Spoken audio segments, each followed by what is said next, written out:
Hello les chercheurs de bonheur, j'espère que vous allez bien et que vous avez passé une excellente semaine.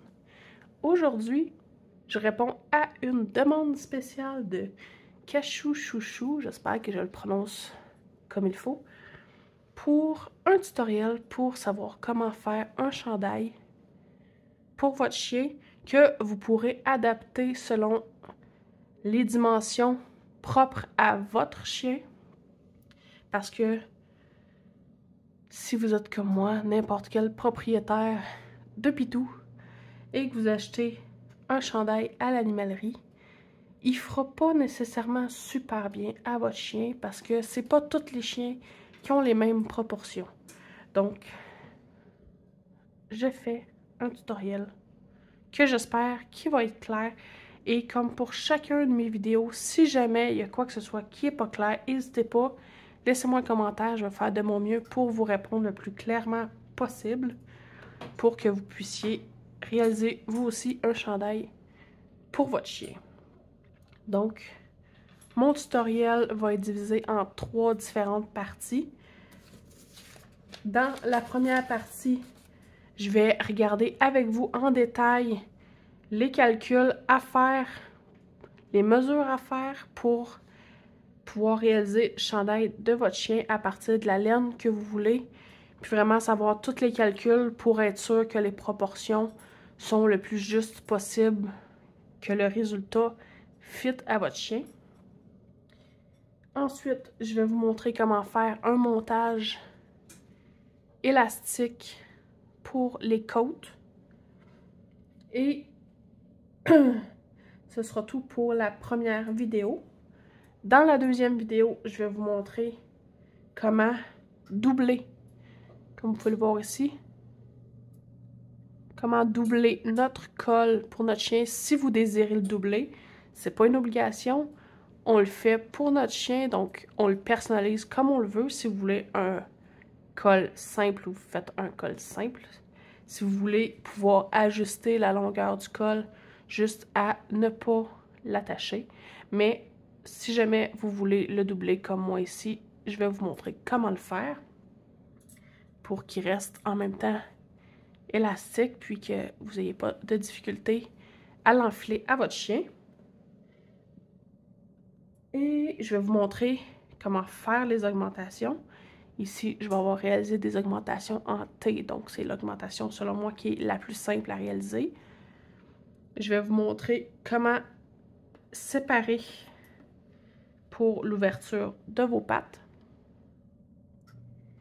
et comment débuter votre jacquard en vous disant quelle mesure faire avant d'être rendu à la section des fesses. Ça va être pour la deuxième vidéo. Et dans la troisième et dernière vidéo, on va regarder ensemble comment réaliser des rangs raccourcis. J'utilise la technique des rangs raccourcis à l'allemande, donc des German Short Rows. Je vais essayer vraiment de vous expliquer une technique que j'ai décidé de faire que, selon moi, ça devrait s'adapter peu importe la grandeur de chandail que vous allez faire. Je vais vous montrer comment faire les côtes, comment fermer vos côtes et comment reprendre les mailles, dans le fond, pour les manches, pour le chandail de votre chien. Donc, si jamais vous avez une affaire à revoir en particulier, vous allez pouvoir sélectionner la vidéo voulue pour ne pas vous retaper toute la grosse vidéo au complet parce que j'ai essayé vraiment de le séparer en sections pour que ce soit plus simple pour vous en vous laissant une semaine entre chaque vidéo pour avoir le temps de réaliser la partie de votre chandail sans rusher puis courir d'ici à la vidéo suivante. Donc, c'était mon introduction. Je vais vous laisser vous installer confortablement. Prenez un papier, un crayon pour prendre des notes. On entame tout de suite pour les calculs. Bonne vidéo! OK, donc, pour le chandail de votre chien, on va commencer par les calculs. Donc, moi, j'ai décidé de faire tous les calculs d'avance pour vraiment savoir où je m'en vais. Puis, si vous voulez faire les calculs au fur et à mesure que vous allez progresser dans le chandail, à vous de voir. Mais je vais vous présenter, dans le fond, tous les calculs que vous aurez besoin de faire pour réaliser le chandail. Donc, on va commencer par les côtes pour votre chien. Donc, pour ça, vous aurez besoin de la mesure pour le tour du cou de votre chien. Moi, je l'ai pris en pouces. Puis, une fois que vous avez cette mesure-là, vous allez aussi avoir besoin de la mesure qui est sur la balle de laine que vous aurez choisie. Vous pouvez vous faire un échantillon, c'est ce qui est le plus recommandé. Moi, je ne suis pas fine. Je vais y aller directement avec les mesures. Parce que je sais qu'habituellement, ça arrive quand même pas mal kiff-kiff dans les quantités. Fait que moi, j'ai décidé d'y aller comme ça. Mais si vous avez l'habitude que votre tension fonctionne plus ou moins avec les mesures recommandées, dans le fond, ce qu'eux autres disent que vous êtes censé faire pour avoir les bonnes mesures, si ça n'arrive pas habituellement, je vous propose de faire un échantillon pour être sûr. Moi, pour l'instant, j'en ferai pas. Donc, si on regarde ici, pour les aiguilles 5 mm que je vais utiliser pour un carré de 4 pouces par 4 pouces, en principe, je suis supposée d'avoir 16 mailles de large par 20 rangs. Donc, cette mesure-là va être importante pour pouvoir avoir nos proportions. Pour mon chien, à moi, le tour de son cou mesurait 9 pouces. Donc, si on regarde mon 9 pouces, que le gauge de ma balle de laine dit que j'ai 16 mailles pour 4 pouces. Moi, je veux avoir 9 pouces. Donc, j'ai vraiment regardé le 16 mailles pour la largeur pour savoir le nombre de mailles que je vais monter pour le cou de mon chien. Donc, si on fait un produit croisé pour ça, on va faire le 9 pouces que j'ai besoin d'avoir fois le 16 mailles qu'eux autres disent que ça va prendre, divisé par le 4 pouces qu'eux autres disent que ça va prendre, pour avoir mon 36 mailles que ça va me donner à mon produit croisé. Et là, étant donné que j'utilise des motifs avec 6 mailles de large, je m'assure que ce soit un multiple de 6. Ici, ça leur donné que c'était pile un multiple de 6. J'aurais pu décider d'y ajouter 6 mailles pour donner du lousse, mais étant donné que c'est un petit chien, 6 mailles, ça représente quand même une bonne largeur. Donc, j'ai pas rajouté de mailles pour celui-là, mais si vous avez un plus gros chien, c'est sûr que le jeu de 6 mailles de plus va représenter moins pour le résultat final pour votre chien. Donc, à vous de voir si vous décidez de rajouter un lousse ou pas. Moi, j'en ai pas rajouté. Et on va se croiser les doigts pour que ça arrive. Donc, j'ai mon 36 mailles que je sais qu'il faut que je monte pour mes côtes. Ensuite, la longueur du cou de votre chien pour déterminer quelle longueur de côte vous allez faire. Donc, moi, mon chien a un cou de 2 pouces de long, mais je vais le doubler. Donc, je vais faire un 4 pouces. Et rendu là, vous pouvez décider de calculer selon le gauge combien ça ferait ou tout simplement, en tricotant vos côtes, vous mesurez pour être sûr que vous avez la bonne longueur. On va y aller de même pour les côtes. Je vais vous laisser mesurer. Si vous voulez simple, allez-y avec la longueur simple. Si vous le voulez doubler, allez-y avec le double pour la longueur du cou de votre chien. Ensuite, les mesures qu'on a besoin d'avoir, c'est le tour du corps de votre chien et la longueur, la mesure dans le fond entre la base du cou et le devant des pattes de votre chien. Donc, ce que ça va faire, c'est que il va falloir augmenter à partir de la base du cou jusqu'à ce qu'on arrive au devant des pattes. Donc, pour ça, on va faire encore un calcul pour savoir combien de mailles qu'on doit atteindre pour le corps.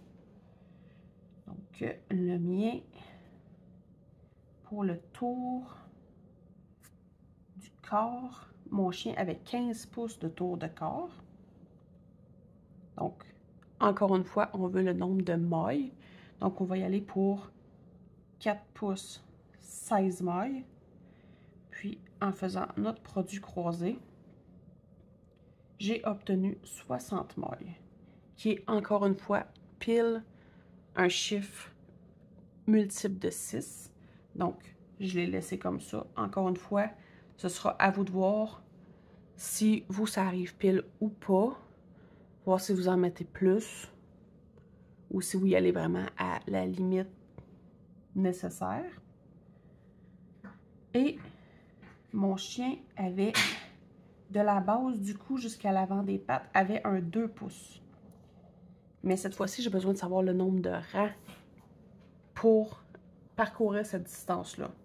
Donc, on avait dit que pour 4 pouces, ça prenait 20 rangs à ma balle de laine sur mon gauge encore une fois. Donc, pour mon 4 pouces, 20 rangs. Mais moi, je veux savoir pour 2 pouces. Donc, c'est sûr que vite de même, on peut voir que c'est la moitié. Donc, c'est 10 rangs, mais vous pouvez quand même faire votre produit croisé et obtenir votre 10 rangs. Donc, entre mon 36 mailles du tour de mon cou à mon 60 mailles du tour de mon corps, on va devoir rajouter 24 mailles en 10 rangs.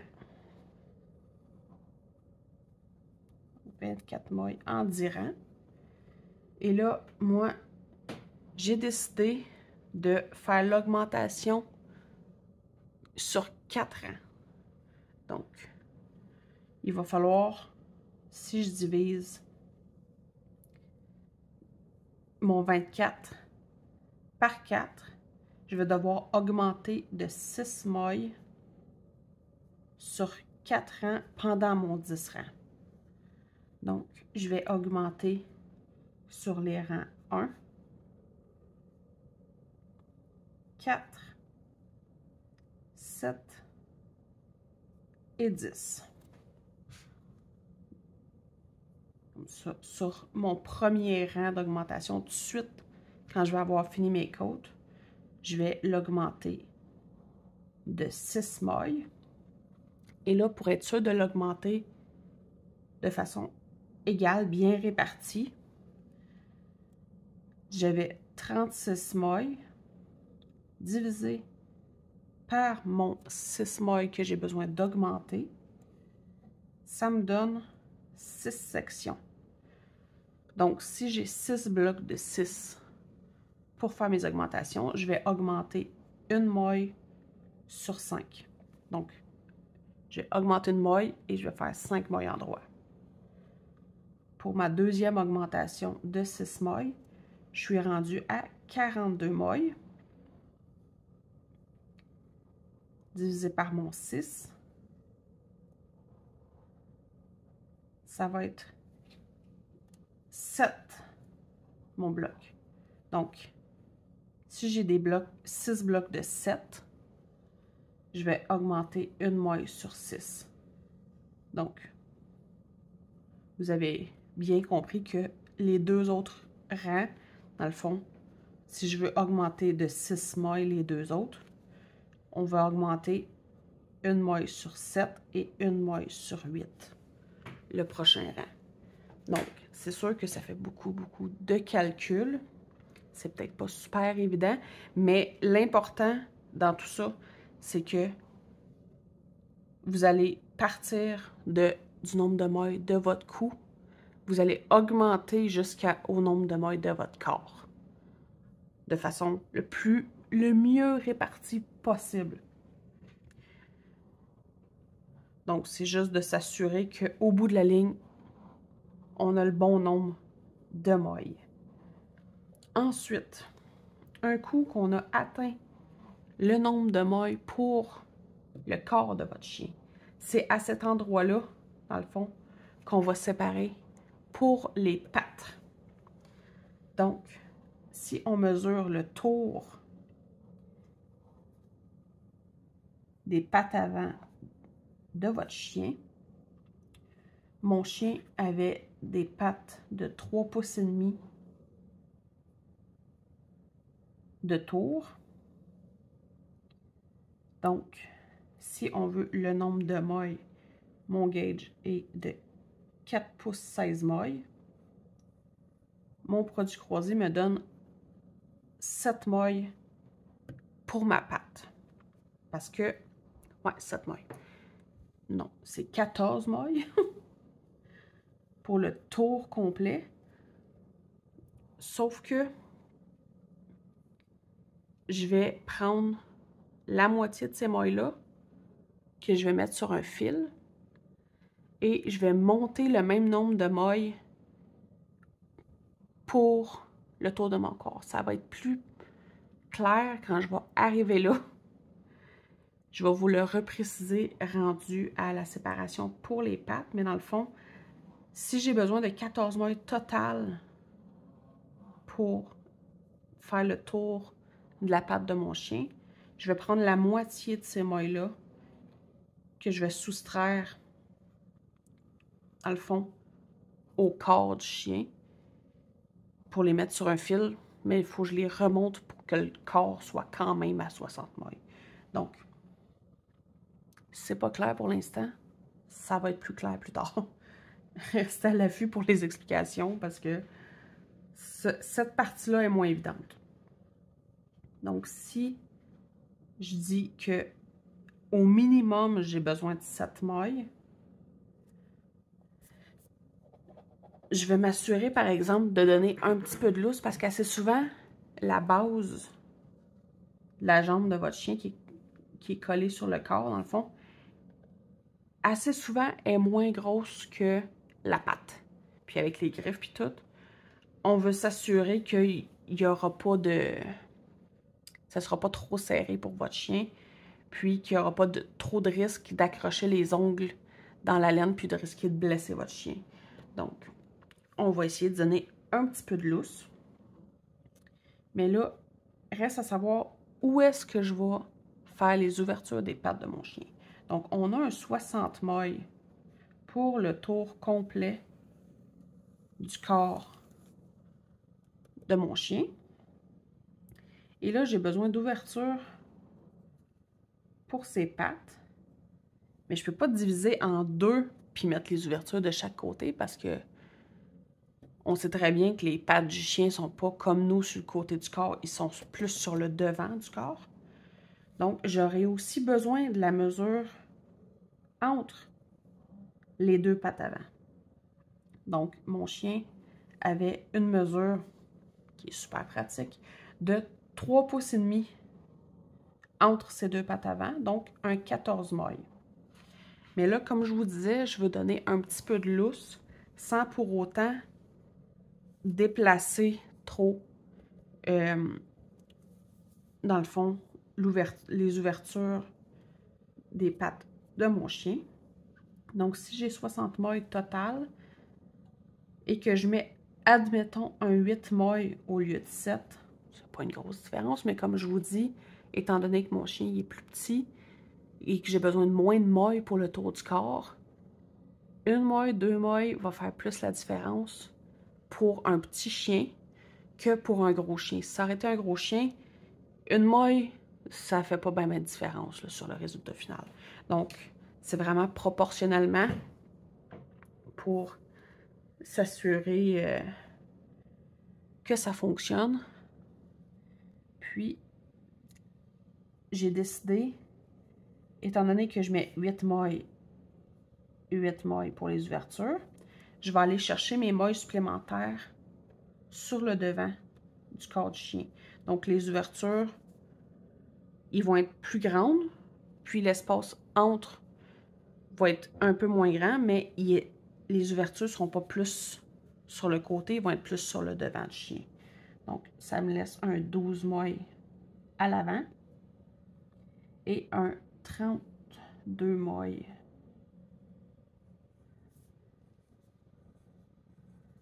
pour le dos du chien. Donc, je vais diviser comme ça pour répartir les ouvertures des pattes de mon chien. Ensuite, un coup que les ouvertures vont être calculées, le fun embarque. On va pouvoir faire le corps. Et là, vous pouvez mesurer, dans le fond, la mesure pour être sûr de ne pas avoir besoin de l'essayer sur votre chien non plus. Vous pouvez mesurer à partir des pattes avant jusqu'aux pattes arrière pour le ventre, puis à partir de la base du cou jusqu'aux fesses, parce que pour pas que ça accroche, on va s'assurer de faire les fesses un peu plus longues avec des rangs raccourcis.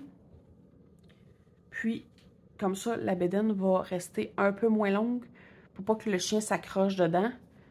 Puis, pour que ça fasse vraiment un fit qui soit beaucoup plus confortable puis beaucoup plus joli pour le chien si les fesses sont un peu plus longues. Mais en s'assurant, dans le fond, qui n'est pas trop long sur la bedaine, on va respecter vraiment plus la mesure des pattes avant jusqu'aux pattes arrière. Et là, on n'a pas besoin vraiment de faire de calcul pour ça. Ça va être vraiment juste de mesurer au fur et à mesure qu'on va faire notre patron.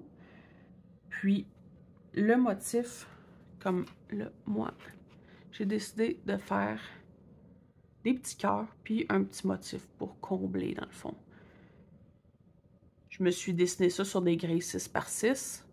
Je vais vous laisser les regarder si ça vous tente d'avoir les mêmes. Sauf que si vous voulez que les cœurs soient orientés de la bonne façon, il faut vous souvenir que habituellement, quand on lit un patron, on part comme ça, de la droite vers la gauche, si vous tricotez droitier, et on monte dans le diagramme comme ça. Donc, si je garde mon modèle comme ça et que je le lis de la façon traditionnelle, ce qui va se passer, c'est que mes cœurs vont être à l'envers. Donc, je les ai dessinés comme ça pour avoir un visuel de ce que je voulais, mais toujours se souvenir que les motifs devront être lus de cette façon-là si on veut qu'ils soient positionnés correctement puis qu'on n'ait pas des cœurs à l'envers sur notre chandail. Donc, je vais vous laisser encore une fois. Si vous voulez faire une capture d'écran de ça, pour pouvoir suivre les motifs. Et donc, étant donné que j'ai un motif comme principal qui est mon cœur et un motif plus de feeling, si on veut, de remplissage autour, je vais faire mon motif 1, ensuite mon motif 2, ensuite mon motif 1. Mais ça, on va le regarder plus en détail quand je vais arriver dans la section du jacquard avec vous pour vraiment voir comment je vais le positionner sur le chandail de mon chien. Puis, dans le fond, on va pouvoir continuer jusqu'à ce que on ait atteint presque la dimension qu'on a de besoin pour le ventre du chien. On va faire les rangs raccourcis, finir avec des côtes. Puis ensuite, l'autre mesure dont vous aurez besoin, c'est la longueur de manche que vous voulez pour votre chien. Mais ça, c'est toujours quelque chose que vous pouvez mesurer par après. Puis vous assurez que les deux manches vont être de la même longueur. Mais ça fait beaucoup de calculs. Vous n'êtes pas obligé de toutes les faire en partant, comme moi. Vous pourrez les faire à mesure, mais c'est tous les calculs, dans le fond, dont vous aurez besoin pour l'instant pour le chandail de votre chien. Si jamais c'est pas clair, que vous avez des questions, n'hésitez pas à me laisser un commentaire, puis je vais faire de mon mieux pour vous aider, puis clarifier ça, dans le fond, avec vous. Parce que c'est la partie calcul, c'est vraiment la partie qui est la moins évidente, selon moi, pour mettre en place comme il faut le chandail de votre chien. Mais je vais vous laisser faire vos calculs et on se rejoint pour le montage des mailles pour le montage des mailles pour les côtes, pour le cou de votre chien. Donc, je vous laisse calculer ça. On se rejoint tout de suite. Donc, on est rendu à monter nos mailles pour le cou de notre chien. Moi, j'ai décidé d'utiliser ma laine ici. Je trouve que ça va faire un chandail qui est vraiment super cute pour mon chien. Puis il m'en reste quand même pas mal. Fait que je vais utiliser ça. Et pour cette laine-là, il recommandait 5 mm pour les aiguilles. Mais les côtes, il faut prendre en considération qu'on va toujours faire un point plus petit pour les côtes pour pas que ça flippe dans le fond. Parce que si on les fait avec la même grosseur de broche, ça fait pas un effet qui est beau. Donc, on prend 1 mm plus petit. Donc, j'ai des broches 4 mm pour les côtes. Et là, on va venir faire un montage en long tail cast-on pour vraiment avoir un montage qui est élastique. Donc, on va prendre notre laine. Puis, là, moi, j'ai besoin de 36 mailles. Donc, si je tourne, j'ai 1, 2, 3, 4, 5. Ma aiguille n'est pas longue, fait que je vais y aller pour 5 mailles. Donc, ça serait logiquement la longueur que j'ai besoin pour 5 mailles, mais j'en ai besoin de 36. Donc, si je viens ici plier, j'ai la longueur pour 10 mailles. La longueur pour 20 mailles. Et la longueur comme pour 40 mailles. Donc, ça va me laisser un petit lousse. Je vais venir faire ma loupe ici. Et là, le fil qui n'est pas rattaché à ma balle, je vais le mettre plus loin de moi. Et le fil qui est rattaché à la balle, je vais le mettre plus proche de moi. Et je vais venir monter mes 36 mailles. Le fond, on va resserrer un petit peu, mais pas trop. On va venir ramasser nos deux laines et avec le pouce et l'index, on va venir séparer comme ça ici et pivoter notre laine. On va venir chercher en dessous du pouce comme ça ici, par-dessus le fil pour l'index et on repasse dans le trou du pouce comme ça et on tire. Donc on a monté une première maille, j'en refais une autre avec vous. Donc, comme ça, sous le pouce, par-dessus pour l'index et on repasse dans la loupe comme ça. Donc là, j'ai 3 mailles et je vais en monter 36.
j'ai mes 36 mailles avec ça réglé. Quand même pas mal juste. Je suis fière de moi. C'est pas toujours le cas, mais c'est ça. On aime ça quand ça arrive quand même bien. Là, je vais vraiment recompter mes mailles pour être sûr que j'ai la bonne quantité.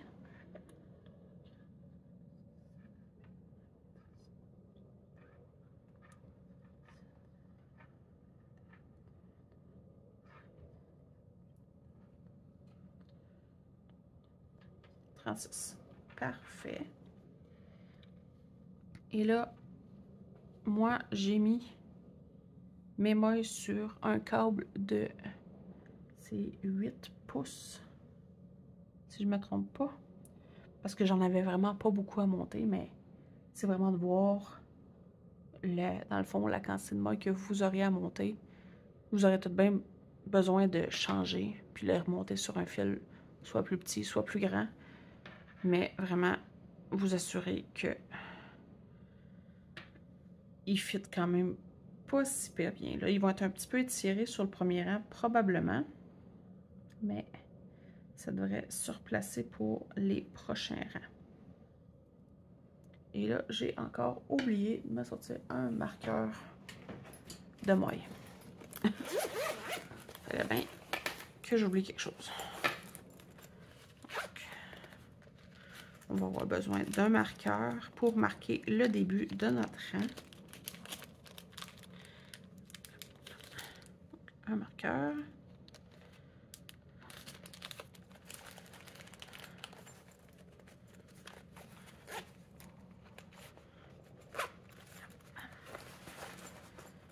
Ça.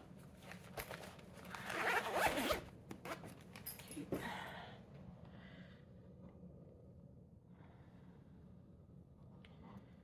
Et là, on va venir mettre... On venait s'assurer, quand on est à plat, que les mailles sont pas twistées. Donc, ici, on voit, elles sont vraiment bien à plat. On va mettre notre marqueur et on va venir commencer. Dans le fond, je crois que pour mon premier rang, je vais y aller à l'anglaise. J'ai commencé à tricoter à la continentale, mais souvent, à l'anglaise, ça start bien le projet, puis ensuite, je peux transférer pour à la continentale. Donc, on va venir commencer nos côtes. On fait une maille en droit. On transfère le fil. On fait une maille envers.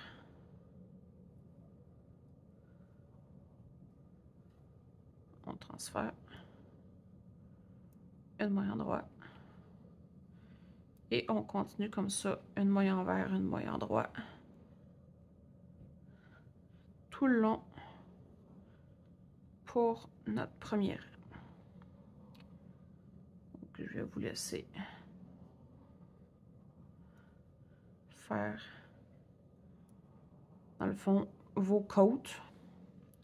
Les rangs vont tous être les mêmes